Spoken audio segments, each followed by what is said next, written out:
کہ لوگ اس سے حساب لگائیں اور اپنا رمضان المبارک کے روزے رکھیں، اسی سے حساب لگائیں اور حج کرنے کے لیے آئیں، اور اسی سے حساب لگائیں جب عورت کا خامند فوت ہو جاتا ہے تو وہ 4 مہینے 10 دن اسی سے حساب لگائے گی، اگر اس کو طلاق ہو جاتی ہے تو وہ عدت پوری اسی کے حساب سے.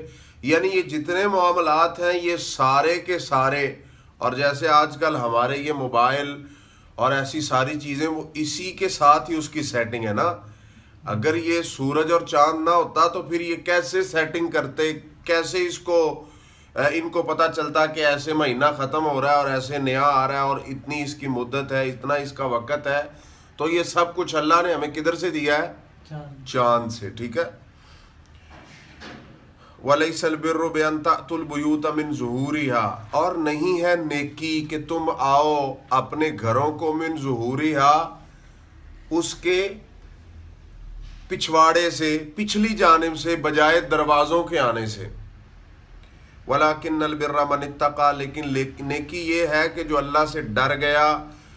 وَأْتُوا الْبُيُوتَ مِنْ أَبْوَابِهَا، اور اپنے گھروں کو آؤ دروازوں کی طرف سے. وَاتَّقُوا اللَّهَ، اللہ سے ڈر جاؤ. لَعَلَّكُمْ تُفْلِحُونَ، تاکہ تم کامیاب ہو سکو.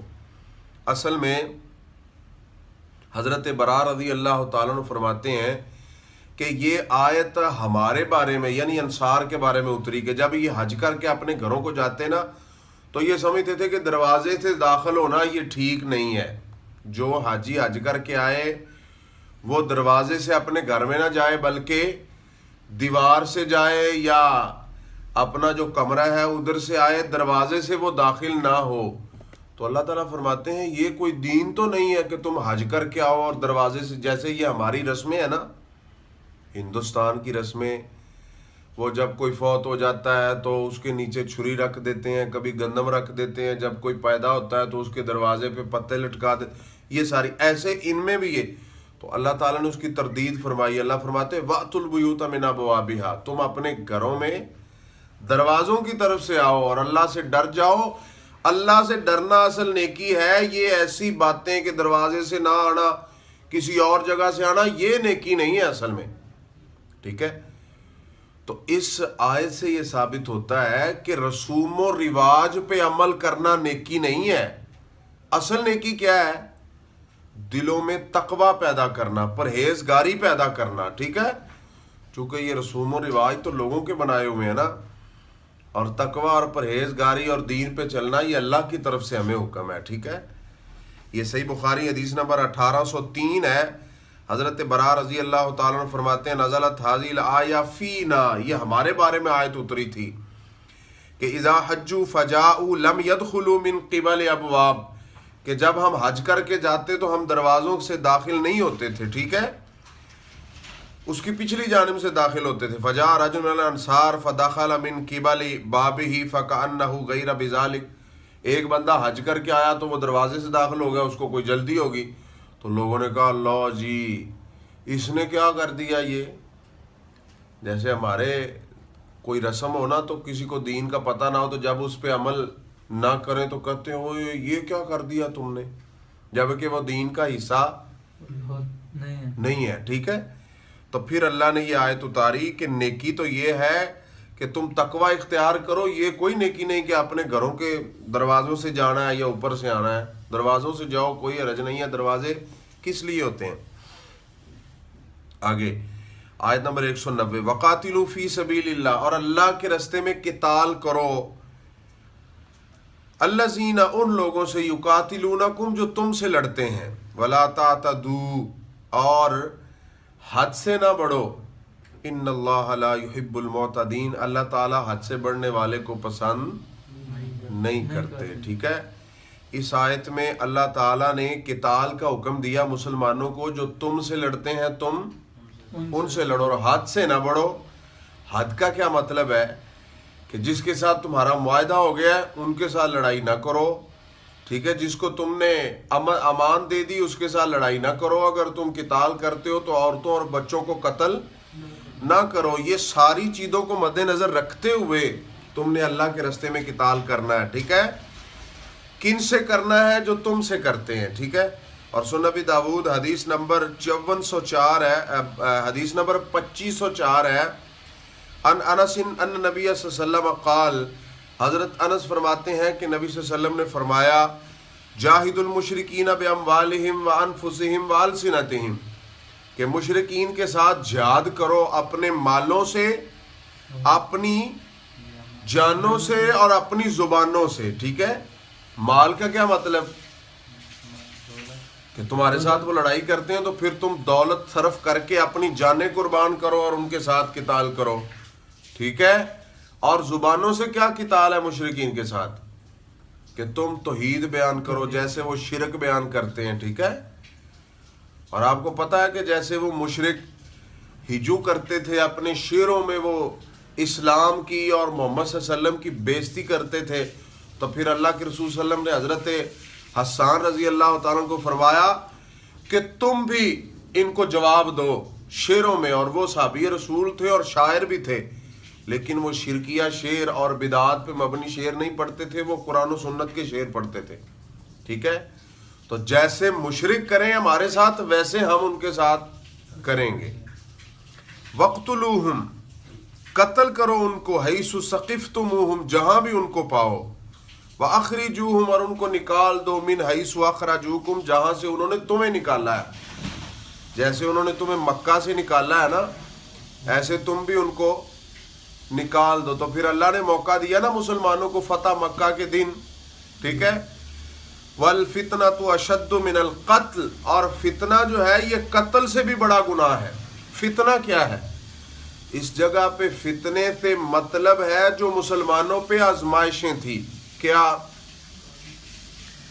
کہ جب وہ مکہ میں تھے تو ان کو اذیتیں دیتے تھے. ٹھیک ہے، پتھروں کے نیچے رکھتے، آگ کے اوپر لٹاتے، یہ فتنہ ہے نا، سارا آزمائش ہے. اور جب وہ ہجرت کر کے گئے تو ان کو مکہ سے نکال دیا اور ان کی جو فصلیں تھیں ان پہ قبضہ کر لیا، دکانوں پہ قبضہ کر لیا، ان کے مال ہتھیا لیے، اور یہ سارا کا سارا فتنہ ہے نا. تو اللہ فرماتے ہیں فتنہ قتل سے بھی بڑا گناہ ہے. ٹھیک ہے، کوئی کفار مسلمانوں کو آزمائش میں ڈالیں تو یہ قتل سے بھی بڑا.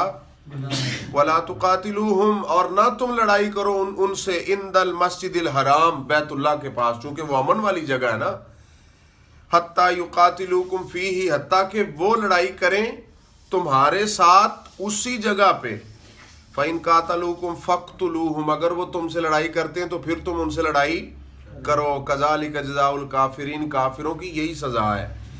یعنی اللہ فرماتے ہیں کہ تم نے بیت اللہ میں کسی سے لڑنا نہیں. اگر کافر پہل کرتے ہیں لڑائی کی بیت اللہ میں تو پھر تم لڑو. ٹھیک ہے، لیکن یہ اجازت محمد صلی اللہ علیہ وسلم کے لیے تھی، اب کسی اور کے لیے نہیں ہے. ٹھیک ہے، اب وہ شہر بھی امن والا ہے اور وہ جگہ بھی امن والی ہے. ٹھیک ہے، اور آپ کو پتہ ہے نا کہ جب فتح مکہ پہ محمد صلی اللہ علیہ وسلم نے مکہ کو اللہ نے فتح کیا تو آپ نے مشرکین کو 4 مہینے کی مہلت دی تھی کہ 4 مہینے سے پہلے نکل جاؤ ادھر سے، یا مسلمان ہو جاؤ، انسان بن جاؤ، نہیں تو نکل جاؤ ادھر سے، اب تمہارا کوئی کام نہیں ہے. ٹھیک ہے، اللہ نے اسی آیت میں فرمایا ہے نا اخرجوہم من حیث اخرجوکم، کہ انہوں نے تمہیں نکالا تھا تم ان کو نکال دو. اللہ کے نبی نے فرمایا نکل جاؤ ادھر سے، 4 مہینے ہیں تمہارے پاس، 4 مہینوں سے پہلے ادھر سے چلے جاؤ. اب کسی کو اجازت نہیں ہے ادھر بیت اللہ کے اندر وہ کسی پہ ظلم کرے، لڑائی کرے، کیونکہ صحیح بخاری کے اندر حدیث نمبر 1832 ہے. حضرت ابو شریح فرماتے ہیں کہ ان اللہ آذین لرسولہ صلی اللہ علیہ وسلم ولم یأذن لکم، کہ جو بندہ یہ کہتا ہے نا کہ قرآن میں اللہ نے فرمایا اگر وہ تمہارے ساتھ ادھر لڑتے ہیں تو تم بھی لڑو، تو یہ تمہارے لیے نہیں ہے، یہ اللہ کے رسول کے لیے تھا. اور نبی صلی اللہ علیہ وسلم فرماتے ہیں نا کہ انما آذین لی ساعۃ من نہار، کہ بیت اللہ میں دن کی ایک گھڑی کچھ ٹائم کے لیے اللہ نے مجھے اجازت دی تھی ان کے ساتھ لڑائی کرنے کی، اور کسی کو اجازت نہیں ہے. ٹھیک ہے، وہ بھی کلمت اللہ کے لیے دی تھی. ٹھیک ہے، اللہ کے کلمے کو بلند کرنے کے لیے. فَإِنِ انْتَهُوا، اگر باز آ جائیں، فَإِنَّ اللَّهَ غَفُورٌ الرحیم، تو بے شک اللہ بخشنے والے مہربان ہے. کس سے باز آ جائیں؟ اپنے کفر سے، اپنے شرک سے باز آ جائیں. اگر یہ مسلمان ہو جائیں تو کوئی حرج نہیں ہے، پھر ان سے آپ نے کوئی لڑائی نہیں کرنی. وقاتلوہم، اور ان سے لڑو، حتی لا تکون فتنہ، حتیٰ کہ کوئی فتنہ، کوئی آزمائش، ان کا کوئی ظلم مسلمانوں کے خلاف نہ رہے. وَيَكُونَ الدِّينُ لِلَّهِ، اور دین اللہ ہی کا ہو جائے. ٹھیک ہے، کیونکہ یہ اللہ کی زمین ہے، قانون کس کا ہوگا؟ عبادت کس کی ہوگی؟ سجدہ کس کو ہوگا؟ اللہ کو. بادشاہی اللہ کی ہوگی، اللہ کے سوا کسی اور کی. تو یہ اللہ نے حکم دیا مسلمانوں کو کہ اتنی دیر تک لڑو جب تک اللہ کا کلمہ بلند نہ ہو جائے. فَإِنِ انْتَهُوا، اگر وہ باز آ جائیں، فَلَا عُدْوَانَ إِلَّا عَلَى الظَّالِمِينَ، تو پھر مشرکوں کے علاوہ کسی اور پہ تم نے زیادتی نہیں کرنی. ٹھیک ہے، اور یہ قتال کی چونکہ پہلی شرط ہی یہ ہے کہ سارا کا سارا دین کس کے لیے ہو جائے؟ اللہ کے لیے ہو جائے. ٹھیک ہے، صحیح مسلم کے اندر حدیث نمبر 1904 ہے. حضرت ابو موسیٰ رضی اللہ تعالیٰ عنہ فرماتے ہیں، ایک بندے نے محمد صلی اللہ علیہ وسلم سے پوچھا کہ اللہ کے نبی، کوئی بندہ لڑتا اپنی بہادری دکھانے کے لیے، کوئی بندہ لڑتا ہے کہ لوگ کہیں گے کہ یہ تو بہت بہادر کا بیٹا ہے، کوئی لڑتا ہے کہ لوگ کہیں گے یہ بہت جنگجو تھا، کوئی لڑتا ہے اپنی زمین کے لیے، کوئی لڑتا ہے کسی کو دکھانے کے لیے، تو کون ہے جو فی سبیل اللہ ہے؟ تو اللہ کے رسول صلی اللہ علیہ وسلم فرماتے ہیں کہ فی سبیل اللہ وہ بندہ ہے کہ من قاتل لتکون کلمۃ اللہ اعلیٰ، کہ جو اس لیے لڑ رہا ہے کہ صرف اللہ کا کلمہ بلند ہو جائے، اس لیے لڑ رہا ہے کہ دین صرف اللہ ہی کا ہو جائے. تو وہ دیکھیں اس آیت میں، اس حدیث میں نبی صلی اللہ علیہ وسلم فرماتے ہیں کہ مجاہد فی سبیل اللہ کون ہے. ٹھیک ہے، ایک بندہ وطنیت کے لیے لڑ رہا ہے نا، وطنیت سمجھتے ہیں نا، اپنے علاقے ملک کے لیے، وطن کے لیے لڑ رہا ہے. ایک بندہ اپنی بہادری کے لیے لڑ رہا ہے، ایک بندہ اپنی قوم کے وطنیت کے لیے لڑ رہا ہے اور اپنی قوم کی، جو اس کی قوم ہے، جاہل ہے، مشرک ہے، ان کے لیے لڑ رہا ہے. تو اللہ کے لیے فی سبیل اللہ وہ ہے کہ جو لڑے کہ ادھر اسلامی قانون نافذ ہو. ٹھیک ہے، اور ایسے ہی صحیح بخاری کی حدیث ہے، ابن عمر فرماتے ہیں کہ بے شک نبی صلی اللہ علیہ وسلم نے فرمایا، امرت ان اقاتل الناس، مجھے حکم دیا گیا کہ میں لوگوں سے لڑوں، حتی یشہدوا لا الہ الا اللہ، تاکہ وہ مسلمان ہو جائیں، نماز قائم کر لیں، زکوٰۃ دیں، تو پھر میں باز آؤں گا، وگرنہ اللہ نے مجھے حکم دیا ہے کہ ان سے کیا کرو؟ لڑائی کرو. کن سے؟ کافروں سے، بے نمازوں سے، جو زکوٰۃ نہیں دیتے ان سے. اس کا مطلب ہے کہ یہ تین اسلام کے اہم رکن ہیں. ٹھیک ہے، آگے مسند احمد کے اندر حدیث نمبر 16957 ہے. چونکہ اس آیت میں اللہ فرماتے ہیں نا کہ اتنی دیر تک لڑو جب تک دین سارا اللہ کے لیے. تمیم داری فرماتے ہیں، سمیت رسول اللہ، میں نے اللہ کے رسول سے سنا، فرماتے ہیں لَيَبْلُغَنَّ هَذَا الْأَمْرُ مَا بَلَغَ اللَّيْلُ وَالنَّهَارُ، یہ دین ادھر تک جائے گا جدھر تک رات اور دن ہے. کیا مطلب؟